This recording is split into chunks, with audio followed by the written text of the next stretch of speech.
박자를 합독하실 때 살아계신 하나님의 음성을 들을 수 있기를 원합니다. 1절 제가 먼저 읽겠습니다. 그러므로 다윗이 그곳을 떠나 아둘람 굴로 도망하며 그의 형제와 아버지의 온 집이 듣고 거리로 내려가서 그에게 이르렀고, 환난당한 모든 자와 빚진 모든 자와 마음이 원통한 자가 다 그에게로 모였고 그는 그들의 우두머리가 되었는데 그와 함께한 자가 400명가량이었더라. 다윗이 거기서 모압 미스베로 가서 모압 왕에게 이르되 하나님이 나를 위하여 어떻게 하실지를 내가 알기까지 나의 부모가 나와서 당신들과 함께 있게 하기를 청하나이다 하고, 부모를 인도하여 모압 왕 앞에 나아갔더니 그들은 다윗이 요새에 있을 동안에 모압 왕과 함께 있었더라. 다 같이요. 선지자 갓이 다윗에게 이르되 너는 이 요새에 있지 말고 떠나 유다 땅으로 돌아가라. 다윗이 떠난 헤레스 풀에 이르니라. 아멘. 네, 말씀을 전하기. 자, 우리 옆에 분들과 반갑게 인사하실 때 말씀을 기대합니다 인사하시기 바랍니다. 네, 그렇게 정말 믿으신 분은 아멘. 네, 말씀에 큰 은혜가 되시기를 바랍니다. 지난주 우리는 노비라고 하는 그 땅을 살펴봤습니다. 예, 높 땅으로 다윗이 도망을 가게 됐죠. 예, 그리고 거기서 이제 도무지 있을 수가 없어서 이제 사울을 심히 두려워해서 이제 택도 없는 자기가 죽였던 골리앗의 고향이었던 가드로 이동하는 것을 보게 됩니다. 자, 여기서 우리 지도 한 번 더 보시게 되면요. 자, 지도를 한 번 더 보여주시면 이제 21장부터 쭉 다윗의 도망이 15번 이상의 도망이 이제 기록하고 있는데, 네, 지도가 없나요? 네, 아둘람 말고, 네, 도망가는 지도. 네, 내가 볼 때 지금 영상실에서 굉장히 당황했는 것 같아요. 갑자기 지도 보여달라고 하니까. 네, 네, 없으면 그냥 지워주시면 제가 없는 줄 알게요. 네, 감사합니다. 네, 그래서 노업 땅에 갔다가 또 이제 블레셋 가드로 갔다가 이제 다시 오늘은 네, 나왔습니다. 한번 볼까요? 네, 노업 땅에서 가드로 갔습니다.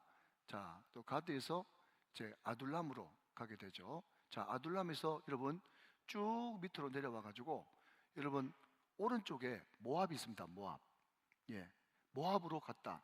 모압으로 왜 갔지? 오늘 제가 정답을 가르쳐 드리도록 하겠습니다.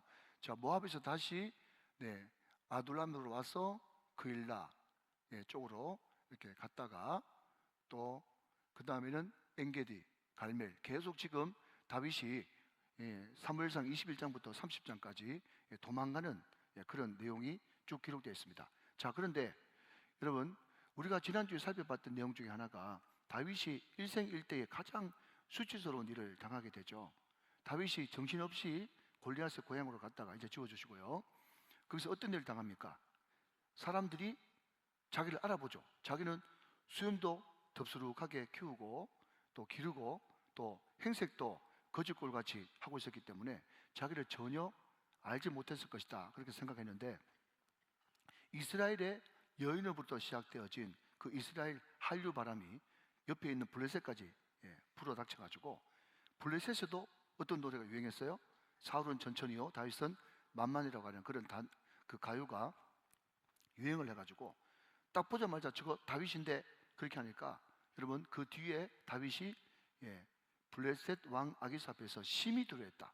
다윗은 두려워했고 블레셋 아기스 앞에서는 심히 두려워해가지고 자기를 알아보자 말자 갑자기 모드를 미친 사람 모드로 바꿔가지고 침을 질질 흘리면서 여러분 수염을 적시고 또 벽에 또 문짝에 자기 등을 버벅 긁으면서 미친 척을 했습니다. 얼마나 여러분 급했으면 그 연기가 얼마나 리얼했으면 블레셋 왕이 말이죠. 물론 하나님의 그 눈을 가리는 그런 은혜가 있었겠지만은 그럼에도 불구하고 블레셋 왕이 도대체 이 땅에 미친놈이 부족해가지고 이웃 미친놈까지 다 불러왔냐 그렇게 이야기하면서 다윗이 노임을 받게 되는 그것이 지난주 우리가 살펴봤던 전체 골자입니다. 여러분 우리가 지난주에 살펴봤던 전체 내용을 살펴보는 것도 있지만 제가 왜 조금 길게 지난주에 했던 내용을 다시 리바이벌 반복을 하는가 하면 바로 이 단어 때문에 그렇습니다. 자, 여러분 1절 말씀을 한번 보시면 거기에 그러므로라고 하는 접속사가 등장하지 않습니까? 자, 여러분 그러므로라고 하는 이 접속사는 어떤 의미죠? 그 앞에 거의 결론이 그러므로이지 않습니까? 그러니까 앞에 내용을 모르면 오늘 21장, 22장 내용을 전혀 모르는 거예요. 그렇기 때문에 지금 제가 다시 반복을 해드린 겁니다. 이렇게 미친 채 해가지고 이제 쫓기듯이 내몰린 다윗, 일생일대의 수치를 다 겪었던 다윗. 그러므로 다윗이 그곳을 떠나 아둘람 굴로 도망하며 그의 형제와 아버지의 온 집이 듣고 그리로 내려가서 그에게 이르렀다 그랬습니다. 자, 여러분 다시 한 번 더 집중하는 그런 의미에서 한번 쿵짝을 한번 해봅시다. 성경을 볼 때는 항상 옳게도 보고 거꾸로도 봐요. 자, 여러분 제가 왜 이런 이야기를 하는가 하면 그러므로 다윗이 그곳을 떠나 아둘람 굴로 도망했지 않습니까? 그런데 만약에 여러분 블레셋에 갔을 때 사람들이 자기를 못 알아보고 또 임금이 전혀 자기를 상관도 안 하고 그런 일이 없었다면, 수치스러운 일이 없었다면 다윗이 다시 유다 땅으로 돌아가지고 아둘람 굴에 들어갔을까요? 안 들어갔을까요? 그런 일은 없죠. 그런 일이 벌어졌기 때문에 이런 결과가 나온 것이지, 만약에 여러분 이런 수치스러운 일이 없었으면 다윗은 계속 블레셋 땅에 머물면서, 왜 그렇죠? 여러분 유다를 비롯해 가지고 온 이스라엘 천지에 자기 숨을 곳은 한 군데도 없어요. 곳곳에서 여러분 비상연락망이 이렇게 다 가동돼 가지고 다윗이 나타났다 그러면 잡아 죽이려고 하는 정말 살벌한 그런 현실을 겪고 있지 않습니까? 그러니까 지금 망명가 가지고 어쨌든 사울이 죽을 때까지 기다릴 수밖에 없는 그런 입장이 다윗의 입장이란 말이죠. 그런데 거기서 내쫓기듯이 안 쫓겼으면 아둘람 굴에 도망해 들어갈 일이 만무했다라고 하는 것입니다. 자, 말귀를 알아듣습니까? 여러분 제가 여러분의 일을 좀 돕기 위해서 제 이야기를 잠깐만 좀 할게요. 서두니까. 때는 2010년 9월 달이었어요. 제가 제 스승 목사님을 모시고 저 강원도에 총회를 하려고 모시고 가고 있는데, 제가 모셨던 스승 목사님이 뜬금없이 저한테 하는 말이 뭔가 하면은, 얘 목사는 왜 담임 목사를 안 나가? 그렇게 이야기하는 거예요. 제가 그래서 정중하게 말씀드렸죠. 목사님, 내년에 목사님이 은퇴를 하시는데 목사님 은퇴하시고 제가 알아서 나가도록 하겠습니다. 그렇게 하니까 저 스승 목사님이 얼굴 하나 안 변하고 저한테 뭐라고 하는가 하면, 내 걱정하지 말고 얘 목사 걱정이나 해. 내 걱정하지 말고 얘 목사 걱정이나 하고 그러는 거예요. 근데 그 이야기가 그때 너무 서운하더라고요. 아니 내가 목사님한테 자리 알아봐달라고 한 것도 아니고, 목사님 어떻게 하든지 피니시 웰 잘 끝마치게 해드리고 내가 알아서 그냥 찾아갔다 하는데, 그새를 못 참고 그렇게 모질게 사람이 이제 자기 진심에 왜곡된다 싶으면 마음이 힘들잖아요. 그래서 제가 속으로 벌벌 끓었어요. 한마디 해드리려고 그러다가 안 했어요. 너무 무심하더라고요. 야, 이렇게 사람을 무시하고 그렇게 할 수 있나? 그래가지고 네 알겠습니다 그렇게 해가지고 제가 그때부터 기도를 본격적으로 해가지고 우리 우정교회 오게 됐거든요. 그런데 여러분 그때 제가 모셨던 담임 목사님이 그죠? 너무 고마워 하면서 내 은퇴까지 같이 있어줘, 아니면 그 이후라도 비서를 있어줘 그러면요, 여러분 제가 우정교회 못 오고 딴 데 갔습니다. 여러분 그러니까 여러분 우리가 인간적으로 생각할 때는 말이죠, 여러분들이 다윗 입장이라 그러면 블레셋에 갔을 때 그때 사람들이 날 좀 안 알아봐주면 얼마나 좋았겠나. 너무 힘들잖아요, 마음이 지금. 그냥 사람들이 눈 좀 감아주고 몰라주고 그냥 조용히 숨어가지고 여기서 1년이라도 숨 좀 쉬었으면, 3년이라도 숨 좀 쉬었으면 하는 마음이 간절했을 거예요. 그런데 그때 여러분 사람들이 다 알아보고 막 미친 척하고 여러분 바보짓 했을 때, 그때 여러분 다시 한번 입장을 바꾸는 생각하면 얼마나 억장이 무너지고 얼마나 수치스럽고 얼마나 죽고 싶고 오만 여러분 자기 살이 자기 뼈가 녹아드는 듯한 그런 여러분 아픔을 겪지 않았겠습니까? 그런데 여러분 하나님인 것은, 왜 하나님이 전능자시고 왜 하나님이 절대자인가 하면요, 여러분 다른 모든 것들 다 집어치우고 하나님은 시간을 초월해서 계시는 분이세요. 무슨 이야기인가 하면 우리는 한창 3차원 현재라는 그 시간 안에서 유한하게 갇혀 있지 않습니까? 그런데 하나님의 시간표는요, 하루가 천년 같고 천년 하루 같아요. 여러분, 이 굉장히 어려운 신학이거든요. 시간 신학이. 여러분, 하나님은 오늘도 현재고 어제도 현재고 내일도 현재고 10년 뒤에도 현재고 여러분 100년 뒤에도 현재입니다. 그러니까 하나님의 말씀은, 예수 그리스도는 어제나 오늘이나 영원토록 동일하다고 이야기하는 거예요. 그러니까 여러분, 우리는 지금 블레셋 가드로 갔었을 때 내가 거기서 좀 숨어 있었으면, 내가 몸을 좀 은신하고 피할 수 있는 공간이라도, 숨쉴 공간이라도 좀 줬으면 하는 그것이 다윗의 간절한 기도 제목의 바람인데, 결국 여러분 응답됐습니까? 안 됐습니까? 응답 안 됐죠? 쫓겨났지 않습니까? 더 큰 시련과 고난이 찾아왔지 않습니까? 그때 당시는 다윗이 하나님을 원망했는지 안 했는지는 모르겠지만 자기 뜻대로 안 돼가지고 힘들었겠죠, 마음이. 그러나 그럼에도 불구하고 여러분, 하나님은 어제나 오늘이나 영원토록 동일하신 분이고, 하나님은 오늘도 알고 계시고 내일도 알고 계시고 여러분 1년 뒤 10년 뒤 내 모든 것을 다 알고 계시는, 여러분 시간의 주인이시고 절대자시고 전능자시라는 거예요. 여러분, 그분의 계획, 그분의 생각은 한도 끝도 없이 넓고 깊기 때문에 나는 이때 너무 원망스럽지만 원망하면 안 된다는 거예요. 왜냐하면요, 옳은 일을 해서 하나님이 아니라 하나님이 하시는 모든 일은 다 옳습니다. 여러분, 이것이 하나님의 절대 주권을 믿는 것이에요. 우리가 인생 살면서 그때 내가 이렇게 됐으면, 그때 내가 이렇게 됐으면 얼마나 좋겠는가, 그런 생각이 간절하게 있지만 그때 그렇게 안 된 것이 하나님의 은혜고 하나님의 섭리 속에서 여러분들을 끄집어낸 것이고, 항상 성경의 역사는 인간의 실패에서나 하나님은 그 인간의 실패에 구애받지 않고 하나님의 열심으로 반드시 자기 일을 이루고야 마시는 하나님이시다. 그것을 믿어야 된다는 거예요. 여러분, 보통 남자들이나 여자들이나 특별히 우리 자매들이 말이죠, 은혜가 충만하지 않고 사단이 들어가면 어떤 생각이 자꾸 드는가 하면요, 예수를 믿어도 자꾸 노래를 불러요. 무슨 노래를 부르는가 하면 아 옛날이요, 자꾸 옛날이 그릴 때. 그리고 한 번씩 가다가 여러분 봄바람 휘 불고 가을바람 휘 불면 말이죠, 옛날 첫사랑이 생각나면서 그때 그 사람하고 결혼했으면 어떻게 됐을까, 그때 그 사람하고 잘 됐으면 어떻게 됐을까, 그런 생각을 가끔씩 하는 사람이 있답니다. 우리 우정교회는 한 명도 그 사람이 없는데, 그런데 그때 그런 만났으면 큰일 났어요. 그러니까 여러분이 정말 주님 안에 있다 그러면 자꾸 그런 쓸데없는 생각, 쓸데없는 상상을 하지 마십시오. 오늘 여러분 그 뒤에 나중에 읽을지 안 읽을지 모르겠습니다만은 사울 그 10년 가운데 악신이 들어가니까 있지도 않는 일들을 막 상상하면서 아들놈도 원수고 신하놈들도 원수고 다 내 죽이려고 하는 놈들이고, 그래가지고 여러분 너무너무 불쌍한 것은 사울이 항상 여러분 에셀나무 밑에 앉았는데 손에 창을 들고 있는 그런 모습으로 사울이 등장합니다.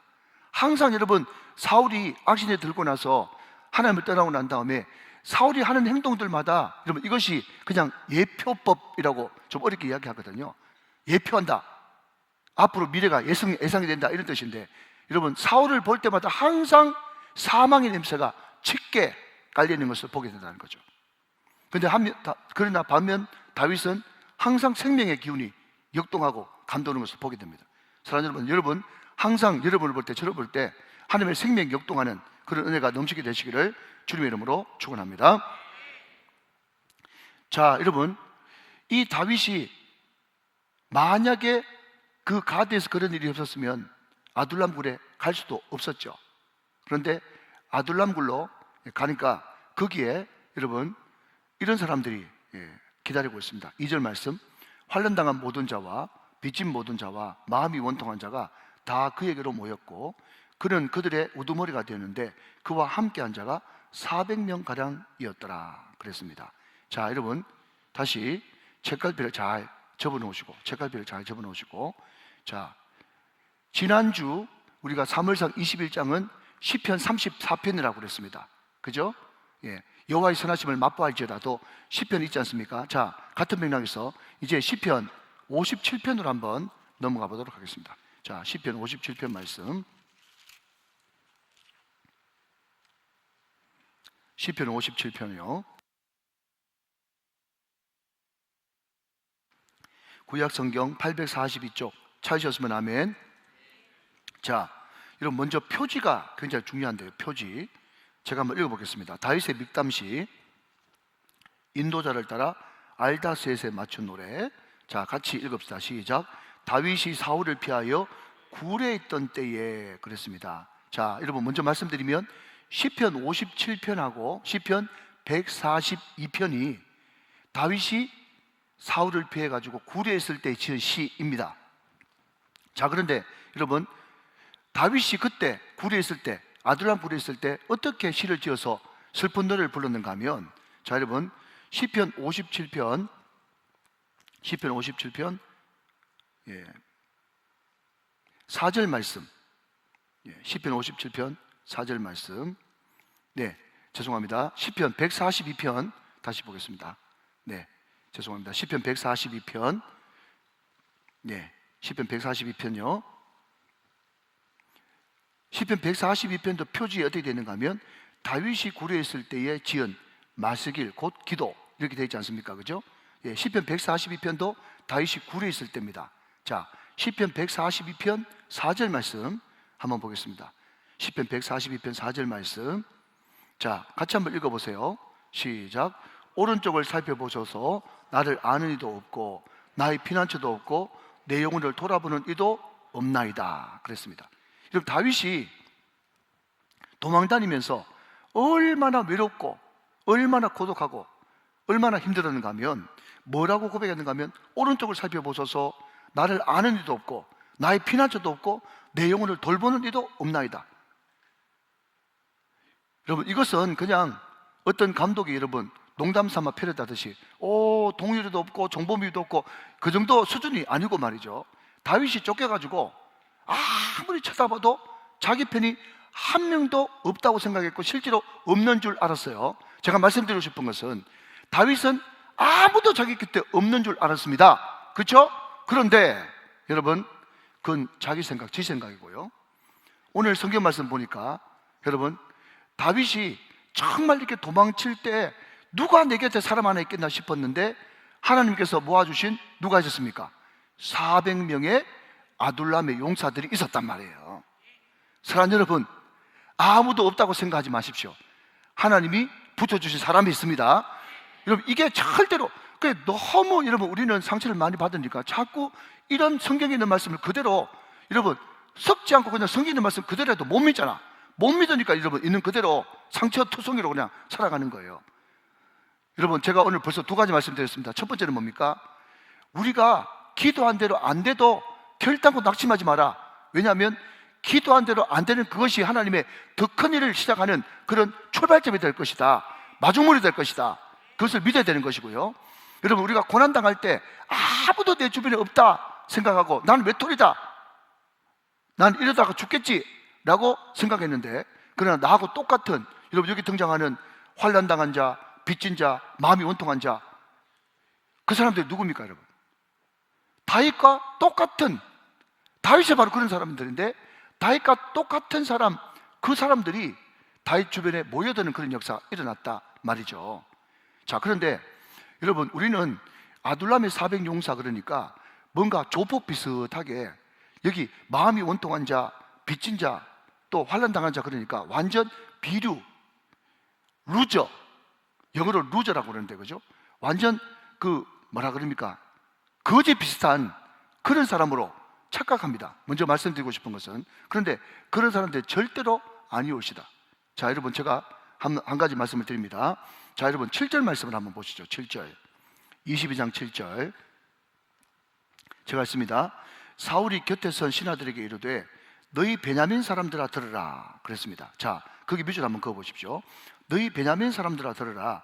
이새의 아들이 너희에게 각기 밭과 포도원을 주며 너희를 천부장 백부장을 삼겠느냐 그랬습니다. 자, 사울이 곁에 선 신하들에게 이야기합니다. 자, 너무 당연한 거니까 쉬우니까 대답해 보십시오. 자, 지금 사울이 여러분 왕인데 그 사울이라고 하는 그 왕이 베냐민 지파의 왕이요, 여러분 이스라엘의 초대 통일 왕국의 초대 왕입니까?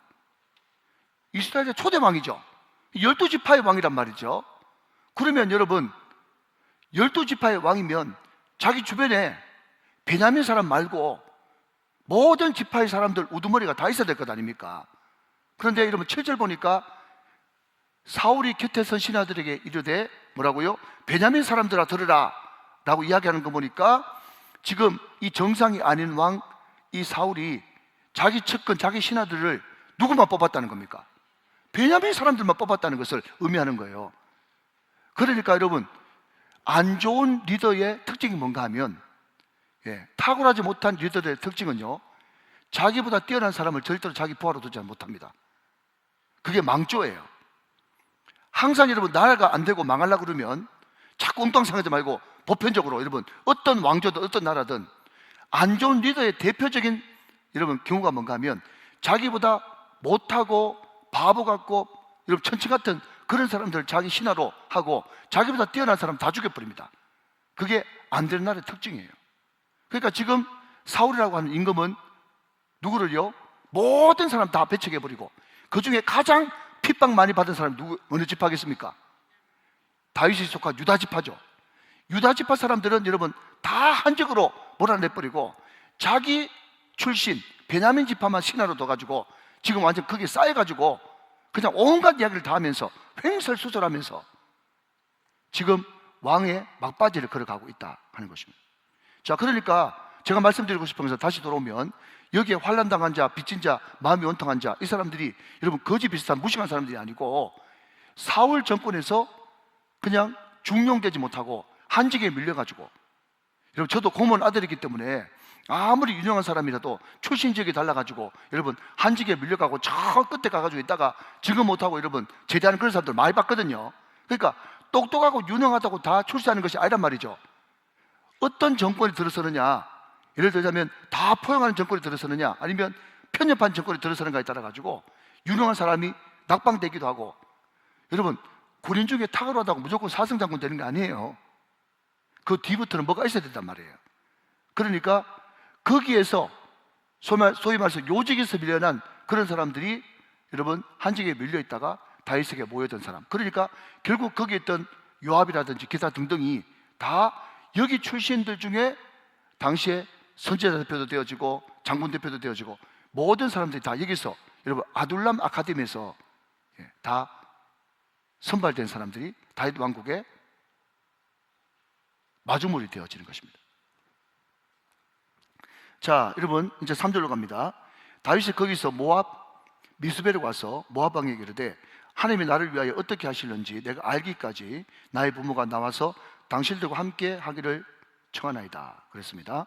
자, 성경은 분명히 아들 죄를 아버지에게, 신명기에 나와 있죠. 아버지의 죄를 아들에게 물리지 못하게 되는데 사울은 지금 정상이 아니기 때문에 다윗이 너무너무 믿지 않습니까? 자기의 군대 장관이자 사회임에도 불구하고 다윗을 죽이려고 해요.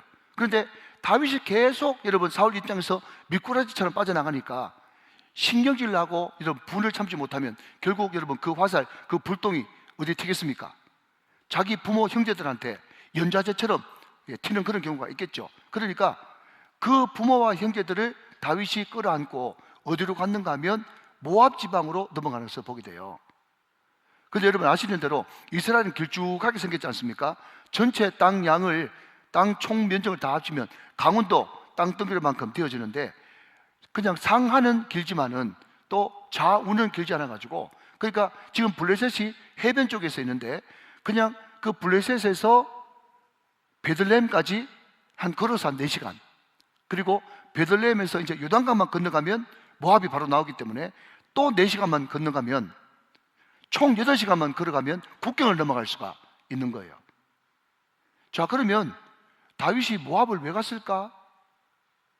다윗이 모압을 왜 갔을까? 우리는 이스라엘 배경을 잘 모르기 때문에 다윗이 왜 자기 식구들 데리고 피신하러 모압 갔을까? 그렇게 생각할 수 있겠죠. 그런데 여러분 한번 대답해 보십시오. 사무엘상 앞에 성경책이 뭡니까? 여보세요? 사무엘상 앞에 무슨 책이 있죠? 룻기죠. 룻기. 그죠? 룻기. 룻이라고 하는 그 사람이 다윗하고 무슨 관계가 되어지는 겁니까? 보아스와 룻 사이에서 오벳을 낳고, 오벳은 이새를 낳고, 이새는 다윗을 낳으니라. 그게 룻기 4장 마지막에 있거든요. 그러니까 다윗의 혈통, 다윗의 피에 어떤 혈통의 피가 섞였습니까? 모압 혈통이 섞인 거예요. 그러니까 자기 아버지 이새가 있지 않습니까? 또 어떤 사람, 어떤 학자는 이야기하기를 그때는 장수하는 시대였으니까 자기의 할아버지인 오벳이 살아있을지도 모르겠다라고 이야기합니다. 그러면 바로 보아스와 룻 사이에 오벳이 태어나지 않습니까? 그러니까 바로 여러분 혈통이네. 그러니까 모압 혈통이 섞인 그 다윗과 이새와 그 가족들을 모압 왕이 당연히 보호해 줄 수밖에 없는 그런 구도였죠. 그러니까 우리는 이렇게 공부해서 알지만 만약에 여러분 모압 사람들이나 유대인들한테 왜 다윗이 자기 부모 형제 목숨 구걸하려고 모압으로 갔을까요? 그러면요 사람들은 막 웃는다니까요. 아이고 바보같이 그것도 모르냐. 그러니까 그만큼 여러분 문화적 배경이라든지 그런 것들이 중요하다는 것을 제가 말씀을 드리는 거예요. 이해가 되시면 아멘. 자, 그런데 여러분 오늘 3절 말씀에 굉장히 중요한 말씀이 등장합니다. 자, 볼펜을 드시고요 3절을 제가 꼼꼼하게 한번 읽어보겠습니다. 다윗이 거기서 모압 미스베로 가서 모압 왕에게 이르되, 그 다음 밑줄 그어주십시오. 하나님이 나를 위하여 어떻게 하실지를. 그 다음 네모합시다. 내가 알기까지. 여러분 오늘 핵심 주제와 같은 그런 말씀입니다. 자, 저와 같이 한 번 더 읽읍시다. 하나님이 나를 위하여. 시작. 하나님이 나를 위하여 어떻게 하실지를 내가 알기까지. 그랬습니다. 자, 여러분 다윗이 지금 굉장히 고난 가운데 있는데 그 고난의 동굴 터널을 뚫고 나올 수 있는 100만 불짜리 질문, 이게 뭔가 하면요 오늘 보면 3절에 나오는 이겁니다. 여러분 이것은 정말 우리가 평생 늘 어떤 순간을 만나든지 간에 우리 스스로에게 던져야 될 나의 자문이고 100만 불짜리 질문이에요. 항상 여러분 나를 향해서 어떤 질문을 던지라? 하나님이 나를 위하여 어떻게 하실지를 내가 알기까지. 할렐루야. 여러분 이것을 늘 우리는 우리 인생의 평생 질문으로 달고 살아야 된다는 겁니다. 하나님이 나를 어떻게 하실는지 알기까지. 사랑하는 여러분, 제가 지난번에도 말씀드렸지만 다시 한번 더 복습합시다. 우리가 여호수아를 통해서, 여호수아는 이스라엘 백성들의 전쟁사인데 거기는 무기도 체계도 작전도 아무것도 없고, 여러분 이스라엘 백성들이, 하나님 백성들이 이기는 승리의 그런 조건들을 로드맵을 딱 제시하고 있어요. 그게 뭔가 하면 믿음의 그 놀라운 은혜를 중간에 턱 놓고 말씀을 앞세우라. 말씀이 너의 나침판이 될 것이다. 기도를 앞세우라. 기도가 너의 길이 될 것이다. 성결을 앞세우라. 성결이 너의 힘이 될 것이다. 순종을 앞세우라. 순종이 말씀대로 너에게 되어지는 역사를 일으켜줄 것이다. 그런데 여러분 거기서 하나 플러스 2를 한다 그러면 뭐가 되는가 하면 항상 주어를 바꾸라. 주어를 바꾸라. 여러분 이길 때는 항상 이스라엘 백성들은 여호와께서라고 하는 주어가 나오면 이기는 거예요. 그런데 내가 주어로 나오면 항상 끼어지고 무너지는 것입니다. 그리고 플러스 2가 뭐죠? 항상 하나님께 물으라. 여러분 다음 주에 우리가 그일라에 대해서 우리가 배울 텐데 그일라에 대해서도 내가 여기 있을까요? 올라갈까요? 여기 머물까요? 올라갈까요? 그러니까 하나님께서 구체적으로 여러분 가르쳐 주잖아요. 다음 주 여러분 설교 제목이 여러분 하는 기도 듣는 기도예요. 듣는 기도. 한 사람 앞에 묻고 하나님께서 응답하실 때 그 음성 듣고 나가면 반드시 승리하게 돼 있단 말이죠. 그러니까 여러분 다윗은 왜 신앙의 인물이고 이세 아들 다윗을 만나보니 내 마음이 합한 자라고 이야기했는가 하면요 하나님께서 하나님이 나를 위하여 어떻게 하실지를 내가 알기까지 여러분 움직이지 않고 하나님 앞에 끊임없이 물었기 때문에 승리할 수 있었던 것입니다. 사랑하는 여러분, 여러분이 주인 되어가지고 여러분이 여러분 마음대로 여러분 욕심대로 여러분의 주장대로 하게 되면 항상 모든 것이 뒤죽박죽이고 모든 것이 만사불통 막힐 수밖에 없다는 것입니다. 그러나 항상 내 중심이 하나님이 나에게 어떻게 하실지 알기까지 그런 마음을 가지고 나아가면 하나님께서 항상 가르쳐 주시고 하나님께서 응답해 주시고 앞서가시고 승리케 하시는 겁니다. 자, 여러분 보십시오. 다윗이 이 중심을 가지고 있었잖아요. 어떤 중심이요?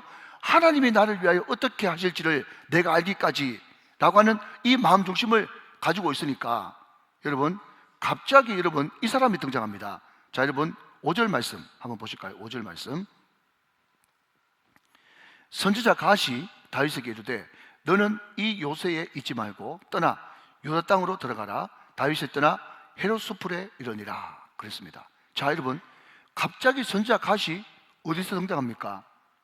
그러니까 선지자 갓이 등장했는데 그 선지자 갓이 도대체 어디서 등장했느냐라고 얘기할 때 많은 사람들이 이구동성으로 이야기하는 것은 그 아둘람의 400 사람들 가운데 선지자 갓이 들어있었던 거예요. 선지자 갓도 무엇 때문에 그런지 모르겠지만 마음이 원통하고 환난당하고 이런 빚진 자 가운데 선지자 갓이 있었던 것입니다. 여러분 그때 물론 갓은 그 뒤에 궁중성자가 될 만큼 여러분 굉장히 젊은 시절에 주의 종이었겠죠. 그런데 여러분 다윗이 아무리 도망자 신세임에도 불구하고 다윗은 그 400명의 우두머리입니다. 그렇죠? 그러니까 그 왕국에서만큼 400명의 왕국에서만큼은 뭡니까? 왕이에요, 왕. 자, 그런데 5절 말씀 보니까 지금 선지자 갓이 이야기하는 이 말투가 여러분 신하가 하는 말투 같아요? 아니면 어떤 권위자가 하는 말투 같습니까? 항상 오늘 정답은 뒤쪽에 있습니다. 여러분 5절 말씀 읽어보니까 지금 도망다니는 마음이 원통한 자, 또 환난당하는 자, 빚진 자가 이야기하는 말이 아니지 않습니까? 선지자 갓이 뭐라고 명확히 얘기하는가 하면 이 요새 있지 말고 떠나 유다 땅으로 들어가라. 다윗이 떠나 헤롯수풀에 이르니라. 떠나가라 라고 강력하게 여러분 하나님의 말씀을 전가합니다. 그죠? 선지자 갓이 결국 그 뒤에 보면 다윗의 멘토가 되지 않습니까? 그 400명 안에 자기 멘토, 군대 장관 다 있다니까요. 그래서 그것을 전문용어로 아둘람 아카데미 출신이라고 그렇게 이야기하는 것입니다. 자, 여러분 무슨 말을 제가 하고 싶은가 하면 우리는 하나님 앞에 묻지 않고 하나님 앞에 묻고 나간다고 해가지고 묻고 듣고 순종하고가 정말 됩니까? 물으면 대답해 주십니까? 라고 이야기하지만 다윗이 진짜 하나님이 나를 어떻게 하시려는지 내가 알기까지 있기를 원합니다 했더니 여러분 보십시오. 그 이야기가 떨어지자 말자 하나님께서 선지자 갓을 통해서 말씀하시지 않습니까? 아멘이십니까 여러분? 그러니까 여러분들이 주일 라디오를 통해서 이 금요 성령 집회를 통해서 자꾸 막연하게 하늘에서 떨어지는 하늘에서 들리는 영음 여러분 에코 소리가 나가지고 아들아 아들아 아들아 따라 따라 따라 그런 소리 자꾸 기대하지 말고 여러분 강단에서 나오는 이 말씀을 통해서 하나님의 음성을 들으시기를 주님의 이름으로 축원합니다. 다윗이 하나님이 나를 어떻게 하실지 내가 알기까지라고 하는 그 마음의 중심을 가지고 있으니까 당장 하나님께서 주의 종을 통해서 역사하시지 않습니까? 얼마나 감사한지 말이죠. 자, 여러분 여기서 잠깐만 좀 돌아가면 자, 성경 구절 하나 보도록 하겠습니다. 우리가 지금 여호수아를 살폈기 때문에 여호수아 15장 35절 말씀을 같이 한번 보겠습니다. 여호수아 15장 35절 말씀. 자, 앞을 보시면서 자, 찾을 필요는 없고요. 자, 성경 구절만 적어놓고 같이 한번 읽어봐요. 시작. 야르목과 아둘람과 소고와 아세가와. 자, 여러분 지금 땅 분배하는 이야기가 쭉 나오는데 참 여러분 여호수아 15장은 어느 지파 가면 유다 지파의 땅 분배를 이야기하면서 지금 지역을 쭉 이야기하는데 거기에 뭐가 들어있어요? 아둘람이 등장합니다. 그죠? 자, 여러분 저를 보실까요? 제가 오늘 새벽기도 할 때 그죠? 제비뽑기 여러분 12지파의 땅 분배하는 때 제비뽑기 한다고 그랬습니다. 그런데 그 제비뽑기는 내가 뭐가 걸릴지 몰라요. 자, 여러분 1등 경품은 자동차입니다. 여러분 12등 경품은 휴지예요. 티슈 좀 도와주세요. 1등은 뭐라고요? 자동차. 12등은요? 티슈예요. 티슈. 그런데 이 유다 지파가 이스라엘 전체에 했던 공헌, 봉사, 인지도, 지지도 여러분 그거 생각하면요 1등 아니면 2등 추천받아야 돼요. 그런데 유다 지파 대표가 가족끼리 나가가지고 여러분 그냥 제비 뽑으니까 저 남방 3억 많고 광야 많은 네게부 사막 광야가 뽑혀버렸네. 하나님 절대 주권이에요. 제가 그래서 뭐라고 얘기했는가 하면, 저희 형제가 유산 배분 받았는데 제가 우리 아버지한테 2만 평 받았어요. 예, 다 새벽기도 나오신 분이 뭐이지. 제가 2만 평 내가 유산 받았는데, 근데 너 2만 평이라 그래가 좋다 해가지고 가는데 그 가보니까요 길이 하나도 없어. 다 산인데 길이 하나도 없는 산이야. 우리 동생한테 아파트 한 채 줄게 해가지고, 내 동생은 아파트밖에 안 주는데 강남에 있는 아파트야. 여러분 어느 거 할래요? 부동산 또 잘 아셔가지고 또 강남이라고 당장 나오시네. 예.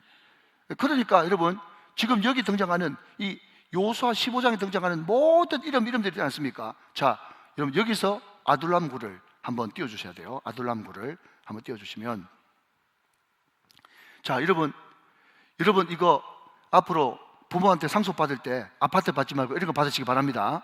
예. 이런 거 줘도 안 합니다. 예? 자, 다음 사진. 자, 쭉쭉 넘겨주세요. 다음 사진. 자, 이런 거 여러분 땅 주면 좋아하겠어요? 예? 그러니까 그때 유다가 말이죠. 내가 도대체 정복 전쟁에 했는 공원이 얼만데 이런 땅 주냐 하면서 굉장히 마음이 불편했을 거예요. 그런데 여러분 보십시오. 그때 왜 유다 지파한테 이런 땅, 아무 쓸데기 없는 이런 땅을 유산으로 줄지, 기업으로 줄지는 그때 진정난 몰랐죠. 근데 하나님은 어제도 계시고 오늘도 계시고 영원하신 하나님이십니다. 근데 그 하나님이 결국 여호수아 시대 때 유다 땅에게 배분한 이 분배한 땅 아둘람에 결국 그게 누가 들어갑니까? 다윗이 들어가고, 그 아둘람에서 여러분 다윗 왕조, 하나님의 나라, 예수의 나라가 선포되어지는, 그게 기초가 거기서 이루어지지 않습니까? 여러분 하나님이 하시는 일은 우리가 청량할 수가 없다니까요. 할렐루야, 믿으시기 바랍니다. 자, 여러분 또 아둘람을 한 군데만 더 보고 가십시다. 느헤미야 11장 30절 말씀. 느헤미야 11장 30절. 느헤미야 11장 30절 보시면 거기도 그냥 이름이 적혀 있어요. 느헤미야 11장 30절. 자, 한번 봅시다. 또 사노아와 모와 아둘람과 그의 마을들과 라기스와 그의 들판과 세계와 쭉 있는데, 자, 여러분 이게 무슨 이야기인가 하면, 이스라엘 백성들이 여러분 바벨론으로 끌려가 가지고 70년 동안 포로 생활 하다가 이제 고토로 돌아옵니다. 1차, 2차, 3차에서. 근데 3차로 돌아오는 그 사람이 느헤미야라고 하는 총독, 정치하는 사람인데, 그 이스라엘 백성들이 바벨론에서 여러분 포로 생활 하다가 돌아올 때 바로 여러분 이스라엘 본진영으로 안 가고 제일 밑에 있는 아둘람 굴에 가가지고 한참 동안 거기서 삽니다. 누구 생각하면서? 다윗 생각하면서. 그러니까 여러분 아둘람이 그냥 아둘람이 아니고 정말 역사와 전통을 자랑하는 많은 스토리와 의미가 담겨있는 동굴이 아둘람이라는 거죠. 그런데 여러분 아둘람 굴이지 않습니까? 아둘람 굴. 그런데 이스라엘 백성들에게 굴은 굉장히 두 가지 중요한 의미가 있습니다. 하나는 굴이라고 하는, 아둘람이라고 하는 자체가 피난처라고 하는 뜻이고요.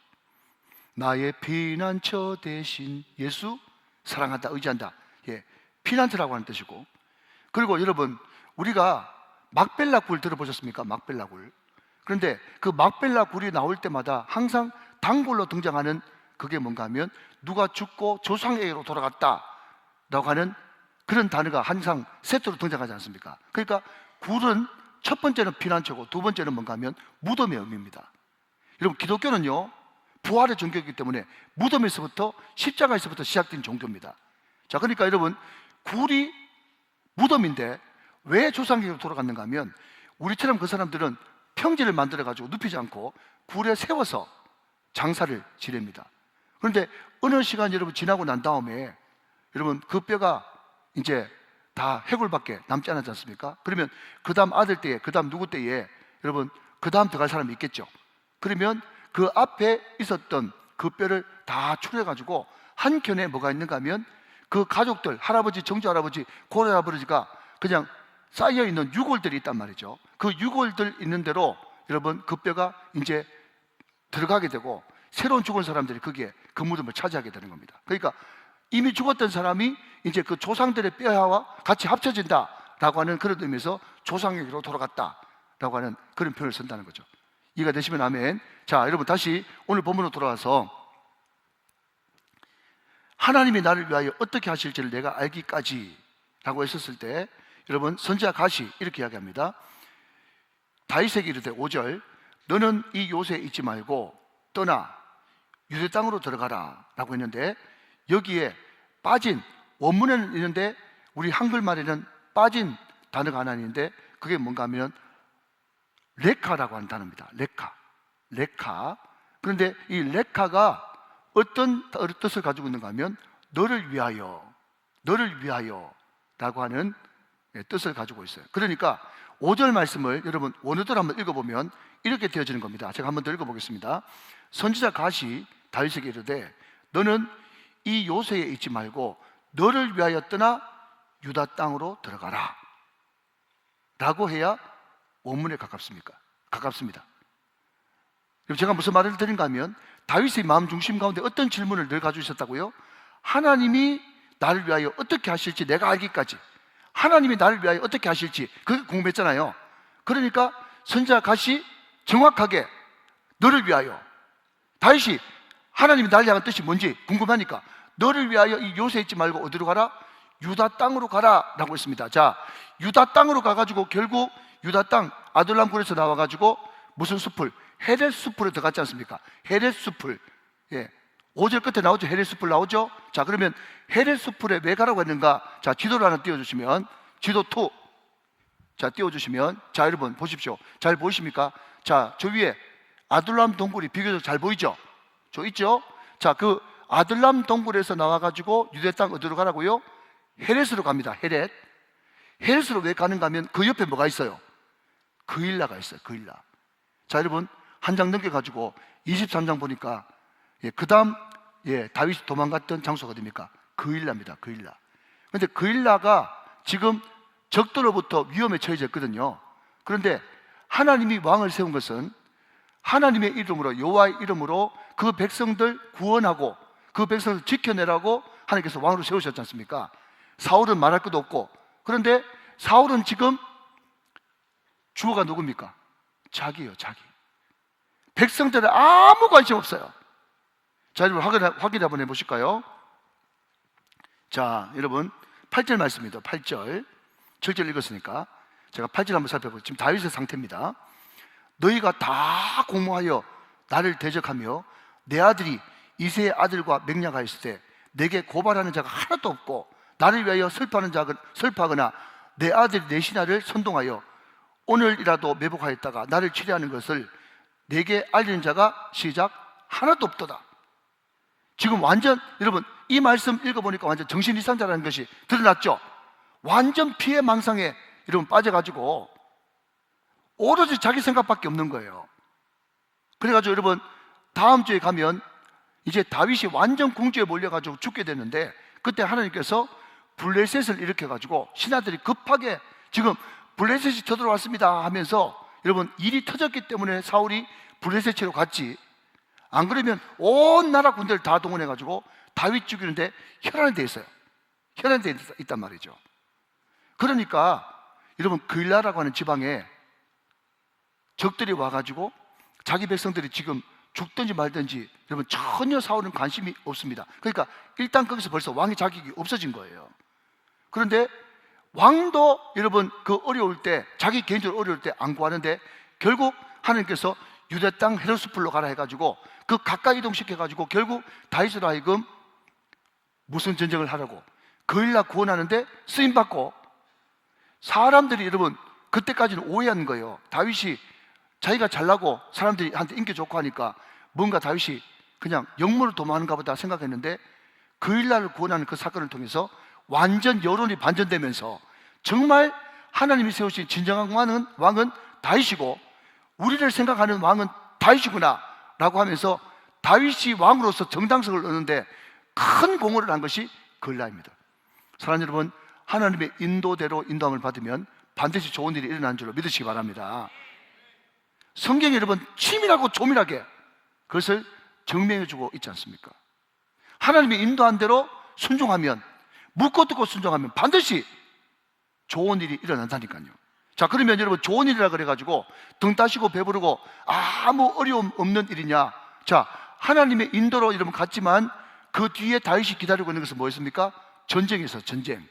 전쟁은 여러분 살벌한 현실입니다. 그러나 그럼에도 불구하고 하나님이 함께 하신다는 것은 그냥 만사 형통이 기다리고 있는 것이 아니라, 하나님이 함께 계시면 전쟁을 하더라도 두렵지 않고 전쟁을 해도 그 길을 가는 것이 하나님의 뜻인 것입니다. 그래서 여러분, 우리가 형통이라고 하는 단어, 자, 오랜만에 반복합시다. 형통이라고 하는 단어가 그냥 여러분 그냥 시원한 대로가 쫙 깔려있는 것이 형통이 아니고, 형통이라는 단어의 원뜻은 바위를 뚫고 지나가다. 한번 따라합시다. 형통은 바위를 뚫고 지나가는 것이다. 시작. 형통은 바위를 뚫고 지나가는 것이다. 그게 형통의 원뜻이에요. 사랑하는 여러분, 형통이라고 해가지고 아무 어려움 없는 것 아닙니다. 형통한 사람에게 고난이 있는데, 고난이라도 두렵지 않고 고난 가운데도 함께 하시면 하나님께서 반드시 승리하게 하신다. 이것이 하나님의 형통인 거예요. 자, 여러분, 그 유명한 이야기가 있지 않습니까? 그 미국에 흑인 최초의 박사가 있어요. 그 사람이 누군가 하면 조지 워싱턴 카버라는 사람이에요. 이 사람 흑인인데, 이 사람이 왜 유명해졌는가 하면, 미국 남부에 가면은 옛날에는 목화 농사를 흑인들 노예들 고용해가지고 많이 지었습니다. 목화 농사를. 그런데 목화 농사를 지으면 큰 약점이 뭔가 하면 땅이 척박해지는 거예요. 이 목화가 얼마나 이렇게 땅의 기운을 빨아먹는지, 몇 년 목화 농사를 지었다 그러면 땅이 완전 황폐해져 버리네. 어떻게 할 수가 없을까 하다가, 그때 흑인 최초의 농업 박사인 조지 워싱턴 카버라고 하는 사람이 발견해 놓은 거예요. 발견해 놓은 거예요. 뭔가 하면 땅콩 농사를 지으면 땅이 다시 회복된답니다. 그래서 땅콩 박사예요. 이름이 땅콩 박사. 그래서 땅콩 농사를 지으니까 정말 땅콩 팔아가지고 돈도 되고 또 땅도 회복되는 그런 일이 벌어졌지 않습니까? 그런데 그 기쁨도 잠시. 여기저기서 여러분, 미국 가면 끝도 안 보이는 그런 이제 밭이고 평야지 않습니까? 거기에 다 땅콩 농사를 지으니까 미국의 내수를 다 해도 땅콩이 남아요, 안 남아요? 남죠. 남으니까 사람들이 옛날에 칭찬하던 것은 하나도 없고, 그죠? 막 공격을 하면서 이 카버 박사를 완전 막 인종차별까지 몰아붙이면서 이제 사람을 궁지로 모는 거죠. 환란 중에 빠진 겁니다. 너무 기가 막혀가지고 이 카버 박사가 하늘을 쳐다보면서 이렇게 기도했답니다. 우주 만물을 창조하신 하나님, 그렇게 이야기하니까요, 거기에 그 책에 남아있어. 뭐라고 나있는가 하면, 하나님이 어떻게 응답을 주셨는가 하면, 너하고 어울리는 기도를 해라. 너하고 어울리는 기도. 우주 삼라만성을 만드신 하나님, 그랬더니 너하고 어울리는 기도를 해라 그러더래요. 이게 원초적인 기도를 하라는 거죠. 그 뒤에 말씀드리겠지만. 그래서 세 번째, 조지 워싱턴 카버가 이렇게 기도합니다. 하나님, 땅콩이 너무 많이 남아가지고 내가 지금 어려움에 처했습니다. 그렇게 이야기하니까 하나님께서 그때 여러분 섬광처럼 번개처럼 지나가는 아이들을 주셨는데, 땅콩 농사만 짓지 말고 땅콩에 관련된 제품을 만들어라, 그런 감동을 주시더라는 거예요. 그래서 여러분, 조지 워싱턴 카버가 그때부터 땅콩 식용유, 또 땅콩 버터, 땅콩 화장품, 땅콩하고 관련된, 여러분 지금도 미국 가면 그 모든 제품에 땅콩 들어간 제품이 너무 많고, 이 워싱턴 카버가 죽기 전에 땅콩과 관련된 300가지 제품을 만들어 가지고 여러분 특허권 하나도 가지지 않고 다 사람들한테 돌려주는 그런 일을 했거든요. 여러분, 제가 말씀드리고 싶은 것은, 형통이라고 했을 때 무조건 칭찬 듣고 탄탄대로 쉬운 대로만 기다리고 있는 것이 아니라, 여러분 형통에도 요새처럼 다윗처럼 힘들고 어려울 때가 있다니까요. 그러나 그럼에도 불구하고 형통은 무엇이냐? 그 어려운 중에도 주님 손잡고 가서 승리하는, 그것이 바로 형통의 성경적인 뜻이 되어지는 것입니다.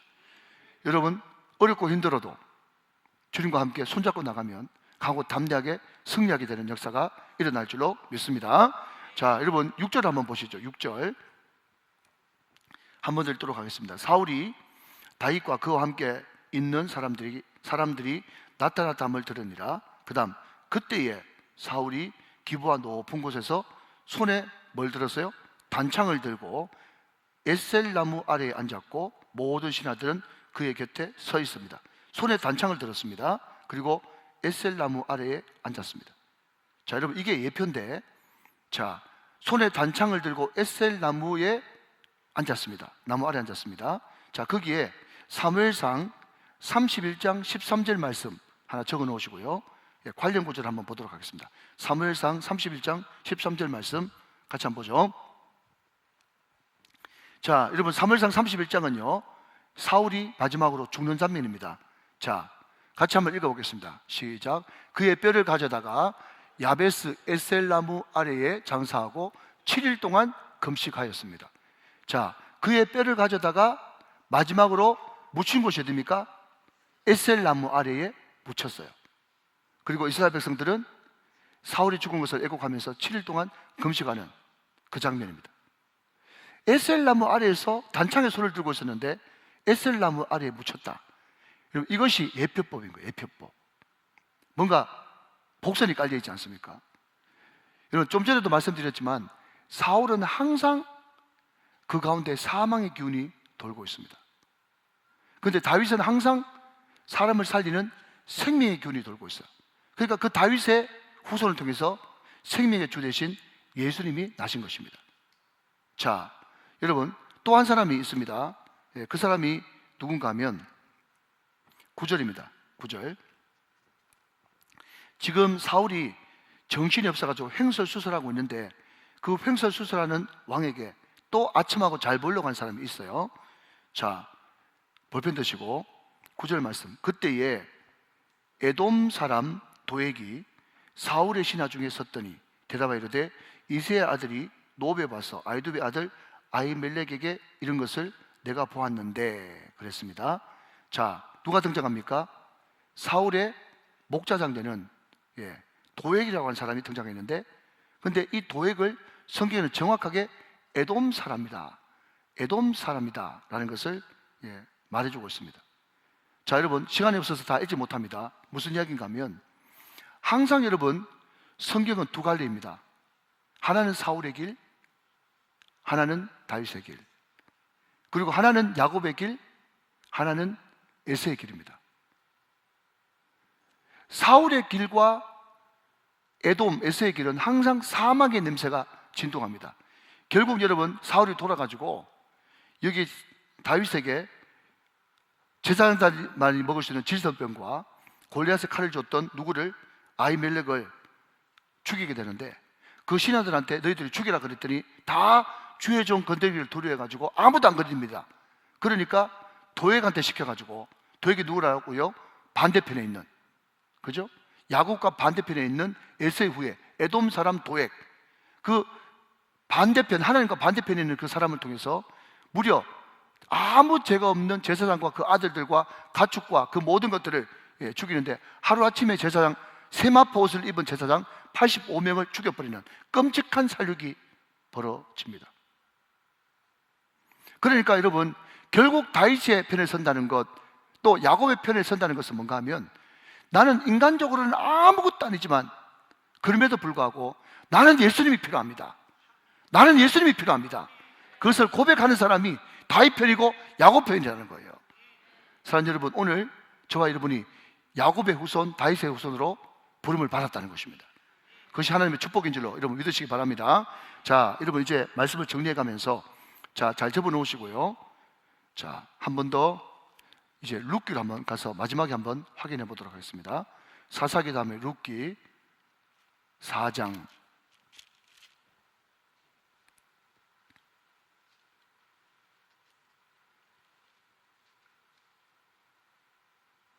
자, 16절 한번 보겠습니다. 자, 다 찾으셨으면 아멘. 자, 제가 읽습니다. 나오미가 아기를 받아 품에 품고 그의 양육자가 되니 그의 이웃 여인들이 그에게 이름을 지어 주되 나오미에게 아들이 태어났다 하여 그의 이름을 오벳이라 하였는데 그는 다윗의 아버지인 이새의 아버지였더라. 자, 잠깐 들어보십시오. 자, 나오미는요 참 비련한 여인이었습니다. 그죠? 예. 자기 남편 죽고 자기 아들 말론기론 다 죽었습니다. 배 끊어졌죠. 그래서 계대 결혼하는 그것을 통해서 결국 보아스가 자기 며느리 룻을 취하게 되고, 그 보아스와 룻 사이에서 다윗의 할아버지였던 오벳을 낳게 되고, 실질적으로 아기를 낳은 것은 룻이었는데 사람들이 나오미가 대를 이었다, 아들을 낳았다라고 친송을 해주면서 오벳이라고 이름을 지었습니다. 그러니까 여러분, 다윗의 혈통 속에 어떤 피가 흐르고 있다고요? 모압 피가 흐르고 있다라는 겁니다. 모압 피가 흐르고 있어요. 자, 그 다음에 여러분 18절부터 한번 보겠습니다. 18절, 룻기 4장 18절. 자, 밑줄 그으실까요? 베레스의 계보는 이러하니라. 베레스는 헤스론을 낳고 그랬습니다. 자, 22절, 오벳은 이세를 낳고 이세는 다윗을 낳았더라. 이렇게 하면서 이제 다윗을 준비하고 있는데, 자 여러분, 18절에 나오는 베레스, 이 사람은 또 어디입니까? 이 베레스를 알기 위해서는 창세기 37장과 38장으로 가야 되는 거죠. 거기에 여러분 누가 나옵니까? 유다가 나옵니다. 유다가 나오는데 며느리 다말이 같이 등장하지 않습니까? 그죠? 그런데 다말의 자기 본남편이 죽어버렸어요. 그러면 당연히 자기 동생이 계대결혼법에 의해 가지고 자기 형수와 같이 동침을 해가지고 대를 이어줘야 되는데, 유다가 그 아들을 자기 며느리한테 줍니까 안 줍니까? 안 주죠. 자, 그래서 복잡한 그런 여러분 일이 벌어지고 난 다음에 결국 자기 시아버지와의 사이에서 났던 쌍태, 그 쌍둥이가 누굽니까? 베레스와 세라이죠. 그 베레스, 그러니까 자기 시아버지와 며느리가 동침해가지고 낳은 그 베레스의 후손이 누구라는 겁니까? 다윗이라는 거예요. 자 여러분, 이제 1분 안에 마칩니다. 만약에 저와 여러분이 이런 족보를 가지고 있으면 우리는 족보를 더 이상 읽어 내려가지 못하고 덮어야 됩니다. 자 여러분, 이 정도 되면 족보 덮어야 되는 거 맞죠? 자, 덮읍시다. 덮어요. 족보 덮습니다. 그런데 덮다라고 하는 말이 여러분 무슨 뜻을 가지고 있는가 하면 구원이라고 하는 뜻이. 덮다, 덮어주다. 노아가 방주를 만들고 역청을 발라지 않습니까? 역청으로 바르다, 그게 덮다라고 하는 구원이라고 하는 뜻이에요. 저와 여러분도 다 연약한 사람들입니다. 세상의 문벌, 학벌. 그래서 여러분 고린도전서 1장 26절 이하에 보면 사도 바울이 딱 깨놓고 이야기하지 않습니까? 자, 마지막으로 한번 읽고 마치겠습니다. 고린도전서 1장 26절 한번 보겠습니다. 이하의 말씀. 자, 한번 볼까요? 형제들아, 너희를 부르심을 보라. 육체를 따라 지혜로운 자가 많지 않으며. 자, 여러분 성경에 이렇게 표현하지만은 많지 않으면 고상하지 말고 없다 이런 뜻이에요. 많지 않으면 없다, 이게 더 좋아요. 자, 형제들아, 너희를 부르심을 보라. 육체를 따라 지혜로운 자가 뭐라고요? 없어요. 능한 자가 없어요. 무모를 저은 자가 없어요. 없다니까요. 이거 우리 맞죠? 우리 맞습니다, 여러분. 27절.